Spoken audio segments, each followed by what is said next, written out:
அன்பர்களே, இன்று மகா சிவராத்திரி ஜோதிர்லிங்க தலம் யாத்திரை கொண்டிருக்கிறோம். இன்று ஸ்ரீசைலம் ஸ்ரீ மல்லிகார்ஜுனேஸ்வரர் திருக்கோவிலுக்கு செல்கிறோம்.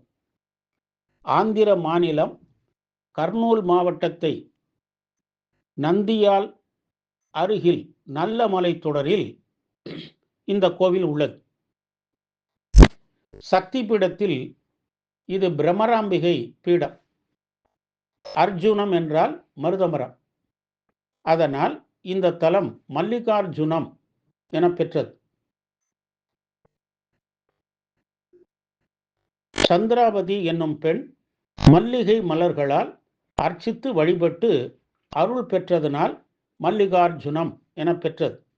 இறைவன் மல்லிகார்ஜுனேஸ்வரர் என பெற்றார். சிலாத முனிவர் தவம் செய்த மலை என்பதனால் இது ஸ்ரீசைலம் என பெற்றது. நந்திதேவரே இங்கு மலையாக உள்ளார் என்பது ஐதீகம். 12 ஜோதிர் தலங்களில் தேவாரம் பெற்ற 3 தலங்களில் இதுவும் ஒன்று. மூவருமே தேவாரம் பாடியுள்ளனர். தத்தாத்திரேயர்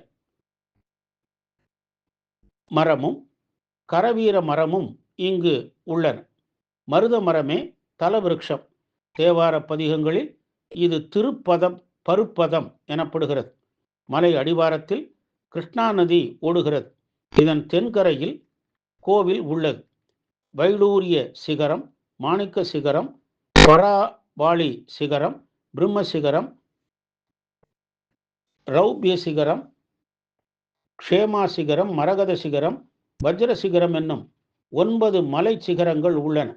9 நந்திகளும் உள்ளன. 9 கோவில்களும் உள்ளன. மல்லிகார்ஜுனேஸ்வரர் கோவில் கிழக்கு நோக்கியது. 4புறமும் கோபுரங்கள். பிரதான வாயிலில் கிழக்கு கோபுரம்.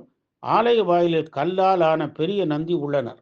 ஆலய முகப்பில் சித்தி விநாயகர் உள்ளார். மேற்கு பிரகாரத்தில் பாண்டவர்கள் கட்டிய 6 கோவில்கள் உள்ளன. ஷண்முகர், அன்னபூரணி, சகஸ்ரலிங்கம், பஞ்சநதீஸ்வரர் ஆகிய சன்னதிகள் உள்ளன. தெற்கு வாயில் கோபுரம் ரங்க மண்டபம் ஆகும். கிழக்கு வாயிலில் கல்யாண மண்டபம் உள்ளது. காலை 5 மணி முதல் இரவு 10 மணி வரை பல வழிபாடுகள் நடைபெறுகின்றன. மகாசிவராத்திரி நாளில் பாதாள கங்கையில் நீராடி மல்லிகார்ஜுனரை வழிபடுவது பெரும் புண்ணியமாகும். இந்த கோவிலில் பல்வேறு கல்வெட்டுக்கள் உள்ளன. கிழக்கு கோபுரம் கிருஷ்ணதேவராயராலும், வடக்கு சத்ரபதி சிவாஜியாலும், மேற்கு கோபுரம் பிரம்மானந்தராயரும், தெற்கு ஹரிஹரராயரும் கட்டிய கோபுரங்கள். மகிஷனை வதம் செய்த தேவி தும்பி வழிபடுத்து பிரம்மராம்பிகையாக இங்கு வந்து வழிபட்டு பேறு பெற்றாள் என்பது தலபுராணம். கருவறையில் ஜோதிர்லிங்கத்தை பக்தர்களை தொட்டு பூஜிக்கலாம். கருவறையில் இடப்புறம் வீரபத்ரர், காளி, அர்த்தநாரீஸ்வரர், வீரபத்ரர் சன்னதிகள் உள்ளன. அம்பாள் சன்னதிக்கு போகும் வழியில் சீதை வழிபட்ட சகஸ்ரலிங்கம் உள்ளது. கருவறையில் வேதநாயகி பிரம்மராம்பிகை காட்சி தருகிறாள். அம்பாள் சன்னதிக்கு முன்பு ஆதிசங்கரர் பிரதிஷ்டை செய்த ஸ்ரீ சக்கரம் உள்ளது. ஸ்ரீசைலத்தில் ஆண்டு முழுவதும் பல்வேறு திருவிழாக்கள் நடைபெறுகின்றன. மகா சிவராத்திரியே பிரதான விழாவாகும். நலம் பல தரும் ஸ்ரீசைலம் மல்லிகார்ஜுனேஸ்வரரை வழிபட்டு நல்லருள் பெறுவோமாக. ஓம் நம சிவாய.